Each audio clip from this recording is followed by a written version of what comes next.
In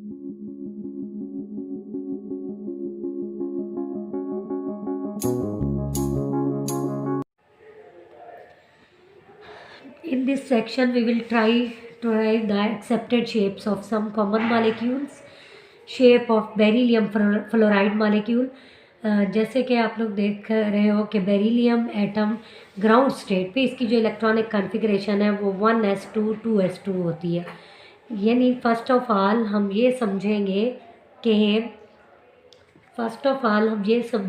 ये एक inert gas है। तो हीलियम की तरह ये इसके तमाम ऑर्बिटल्स कम्प्लीटली फिल्ड है, ये हिस्सा नहीं ले सकता बॉन्डिंग में।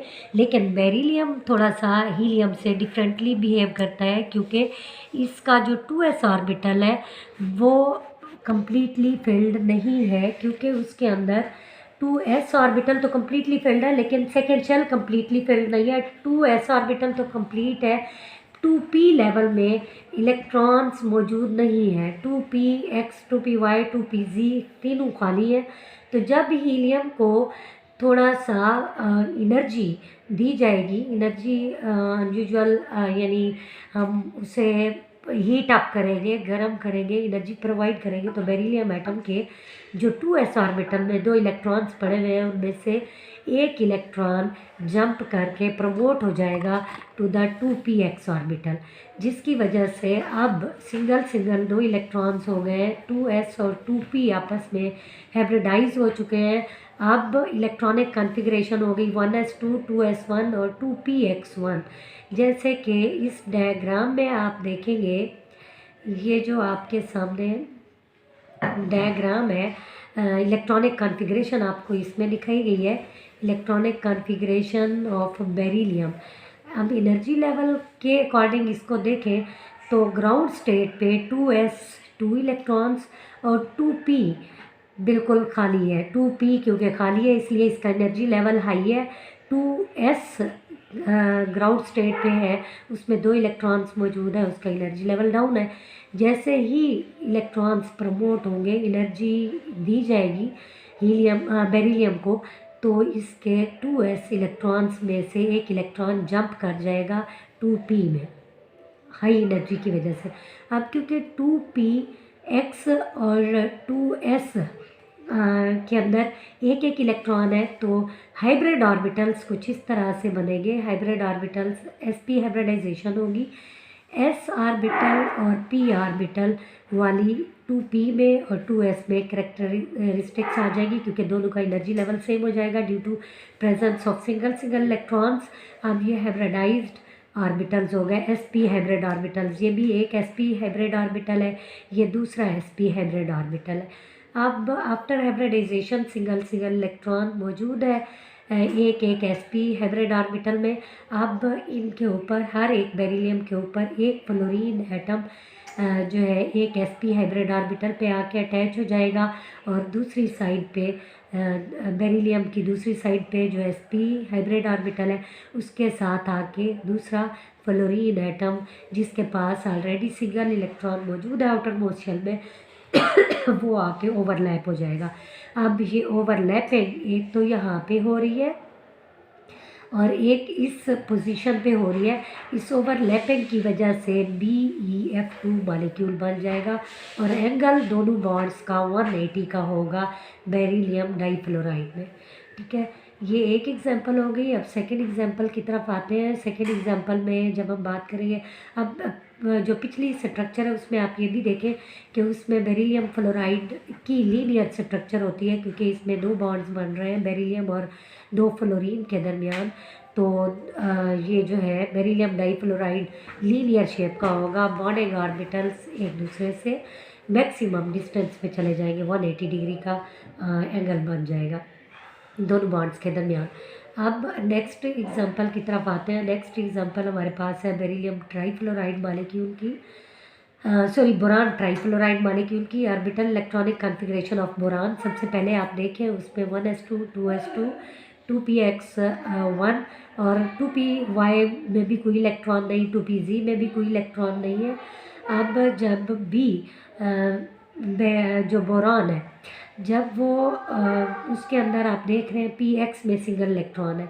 इनफैक्ट 2px2s2 इन दोनों की जो एनर्जी लेवल का डिफरेंस है वो बहुत ही कम होता है।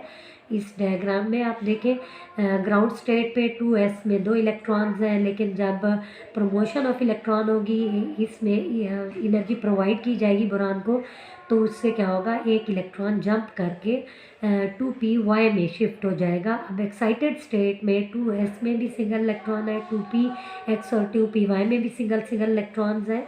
तो अब ये हाइब्रिड ऑर्बिटल्स एक sp2 हाइब्रिड ऑर्बिटल हो गया, 2p इन्वॉल्व हो रहे हैं। ये वाला ऑर्बिटल भी sp2 हो गया, ये भी sp2 हो गया, ये भी sp2, क्योंकि सबका एनर्जी लेवल सेम हो गया तो इसीलिए हम तीनों sp हाइब्रिड ऑर्बिटल्स को सेम लाइन में लिखेंगे।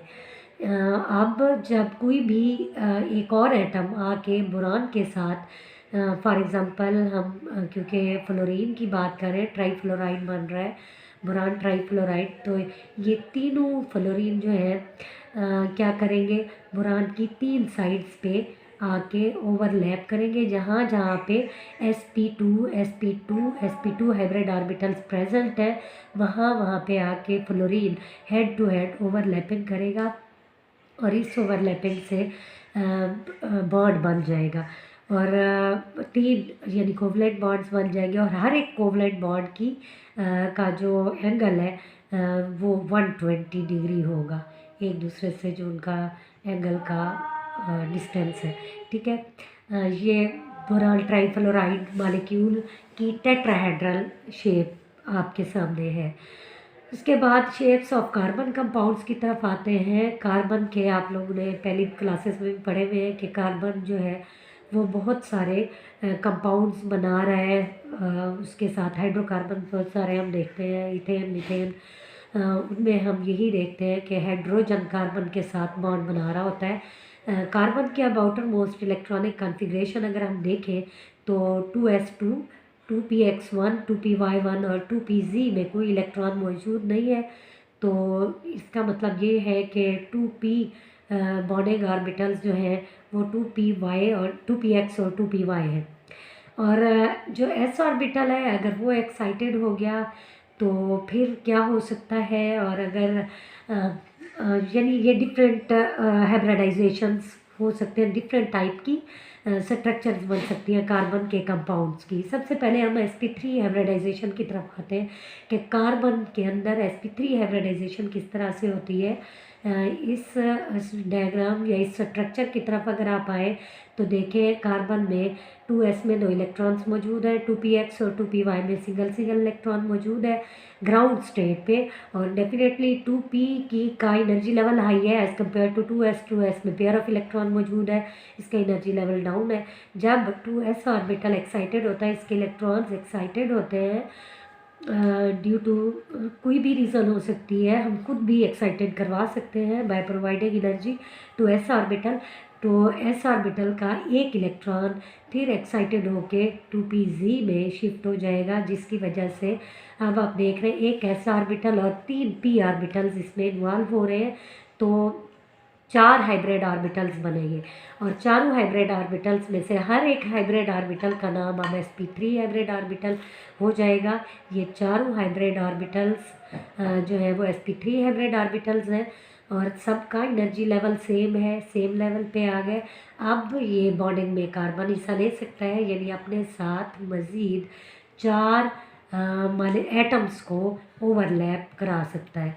4 एटम्स, अगर चारों हाइड्रोजन एटम्स होंगे तो हर एक हाइड्रोजन एटम हर एक sp3 हाइब्रिड ऑर्बिटल के साथ आके हेड टू हेड ओवरलैप करेगा, मैक्सिमम ओवरलैपिंग होगी, स्ट्रॉन्ग बॉन्ड कोवलेंट बॉन्ड्स बनेंगे और इसमें एंगल कार्बन के जो सराउंडिंग में स्पेस में जो हाइड्रोजन एटम्स मौजूद हैं उनके जो बॉन्ड एंगल्स हैं वो 109.5 डिग्री होगा। ये मीथेन जो है वो मीथेन मॉलिक्यूल इस हाइब्रिडाइजेशन से बन सकता है।